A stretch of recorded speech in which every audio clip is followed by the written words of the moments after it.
saludo muy cordial para los amigos televidentes del programa Una Pausa en el Camino. Es un programa que ha sido preparado del estudio de la Biblia para aplicación práctica de nuestra vida. Le habla su pastor y amigo Edwin Mendoza, pero antes de seguir adelante vamos a hacer una oración. Eterno Padre Celestial, en este momento nos disponemos a estudiar las Sagradas Escrituras. Abrimos la Biblia con temor reverente para reflexionar en el tema de la lección de esta semana.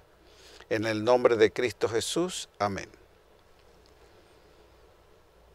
Cuando hablamos de símbolos, es una palabra que nos trae ideas y conceptos que representan algo que se ha hecho o que es. Por ejemplo, tenemos dos rayas cruzadas.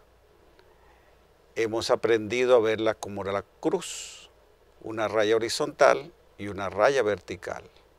Son dos rayas, pero en la historia representan la cruz. Por los años de 1960, con el movimiento de los hippies, ellos elaboraron un símbolo.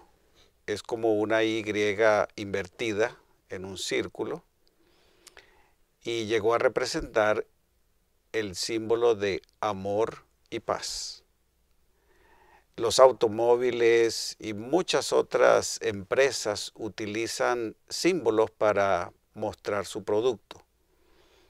Por ejemplo, los automóviles Mercedes-Benz tienen una estrella en un círculo. No es necesario ver el automóvil completo para saber de que se trata de un Mercedes-Benz. Nuestro Dios, en su gran misericordia, para mostrarnos el plan de la salvación, también utilizó los símbolos para decirnos de qué se trataba. De otra manera, no habría forma de explicarlo, porque la mente de Dios va por encima de nuestra mente. Así que Él utilizó pequeños símbolos, algunos muy sencillos, otros más complicados, pero de todas maneras estos símbolos nos muestran la realidad del plan de la salvación. Toda doctrina, escuchen bien lo que les voy a decir, toda doctrina en el Nuevo Testamento tiene un símbolo en el Antiguo Testamento. Así que el Antiguo Testamento es la teoría con parte de la práctica, pero en el Nuevo Testamento, al llegar Jesucristo, al mostrarse ya como el verdadero que mostraba el símbolo pasado, ahora se ve el verdadero que es Cristo Jesús, ahora tenemos la verdad hecha carne en el Señor Jesucristo. El versículo que encabeza la lección de esta semana dice: ¿o no tiene potestad el alfarero sobre el barro para hacer de la misma masa un vaso para honra y otro para deshonra?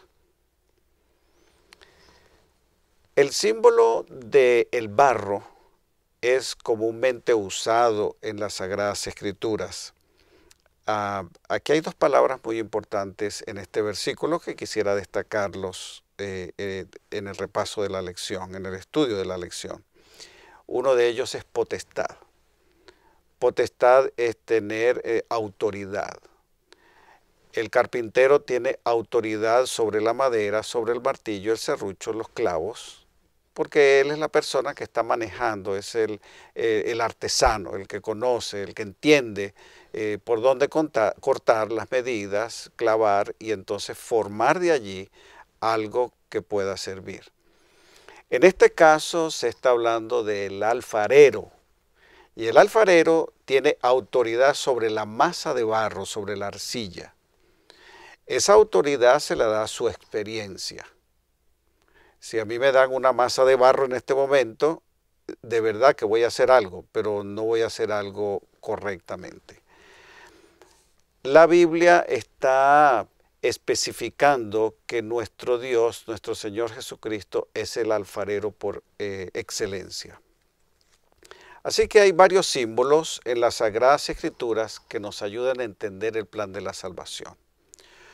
Uno de esos símbolos o conjunto de símbolos que se utilizó fue el santuario. En el santuario hay varios elementos que comienzan desde los colores hasta el amoblado de todo el santuario, y cada uno de ellos tiene una representación específica. No es el estudio del santuario que vamos a hacer en este momento, pero lo quiero traer a colación, entendiendo de que cada elemento del santuario no estaba allí de adorno, no estaba allí para ocupar un lugar, sino estaba allí con el propósito específico de representar lo que más tarde en el Nuevo Testamento se haría realidad. Hebreos capítulo 10, 11 y 12 nos explican por qué se hacían esos sacrificios. El agua, el incienso, la sangre, los sacrificios, todo eso tenía una razón de existir. Era un conjunto de símbolos que nos mostraban el plan de la salvación y el Cordero que vendría. Sin embargo, esos símbolos en sí mismos no tienen ningún significado. Por ejemplo, la letra A mayúscula son dos rayas que se convierten arriba con una en el centro. En sí mismo esos son tres líneas, tres rayas.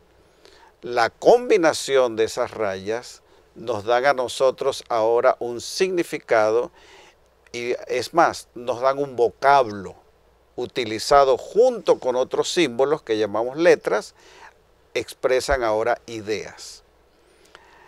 En el plan de la salvación, nuestro Dios, se crearon los símbolos con el propósito de mostrarle al ser humano lo que vendría, lo que sería la realidad. Adán y Eva tuvieron sus dos hijos. Salieron ellos del jardín del Edén. Pero en el plan de la salvación, el Señor especificó algo. Él dijo, me traerán ofrendas. Él dijo, ¿qué clase de ofrenda? Un cordero.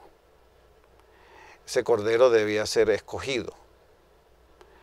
Ese cordero significaba que el Cordero de Dios vendría en el futuro. Ahora, ese cordero sería escogido sin mancha, sin ninguna marca, con todas sus facultades físicas completas. Ese era el símbolo que el Señor quería que se trajera al sacrificio. Caín, por su parte, escogió otro símbolo. No estaba mal, era correcto, eran frutos de la tierra, pero no era lo que el Señor había escogido para que sirviera de símbolo del Cordero de Dios. Entonces, ahí hubo una confrontación. El verdadero símbolo y el falso símbolo representado por una ofrenda correcta y por una ofrenda incorrecta. Así que los símbolos tienen su lugar y tienen un lugar específico en el plan de la salvación. Toda doctrina en el Nuevo Testamento tiene su símbolo en el Antiguo Testamento. Vamos entonces a hacer una oración antes de terminar la lección de este día. Eterno Padre Celestial, hemos mirado que cada uno de los símbolos del Antiguo Testamento tiene una realidad en el Nuevo Testamento. Ayúdanos a entenderla. En el nombre de Jesús. Amén.